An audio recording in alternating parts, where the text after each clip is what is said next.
اللہ اگر کسی بندے سے ناراض ہوتا ہے تو اس کے حصے کی رزق نہیں چھینتا، اس کی سکون نہیں چھینتا، اس کے لیے آب و ہوا کو نہیں چھینتا ہے، نہ اس کے لیے پانی کو چھینتا ہے، نہ اس کی دولت کو کمی کرتا ہے، نہ اس کی عزت کو کمی کرتا ہے، نہ اس کے سحور کو کمی کرتا ہے، نہ اس کے سرور کو کمی کرتا ہے، نہ اس کی شہرت کو کمی کرتا ہے۔ لیکن جب اللہ تعالیٰ ناراض ہو جاتا ہے کسی بندے سے تو اللہ تعالیٰ اس سے نماز کی توفیق چھین لیتا ہے، سجدے کی توفیق چھین لیتا ہے۔ تو میرے عزیز مسلمانوں، اللہ جب ناراض ہو تو سمجھ جانا کہ اللہ تم سے ناراض ہے۔ اس سمے سمجھ جانا جب تم سجدے کی توفیق تم سے چھن جائے، جب تم سجدہ نہ کرنے لگو، جب تم مسجدوں کو نہ جانے لگو، جب تم نمازوں کو نہ جانے لگو، تو سمجھ جانا کہ اللہ تم سے ناراض ہے۔ تو میرے عزیزو، اللہ کو ناراض نہ کرو، کیونکہ اللہ اگر ناراض ہو گیا،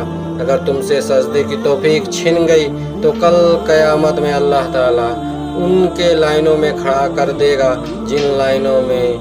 سداد، لعین اور مردود اور جتنے بڑے بڑے منافق ہیں، ان کے جو دشمن خدا ہیں، ان کے لائنوں میں کھڑا کر دے گا فرعون، ایسے کے لائنوں میں بے نمازیوں کو کھڑا کر دیا جائے گا۔ تو میرے عزیزو، اللہ کی رضا کے لیے نماز کو مت پڑھو، اپنی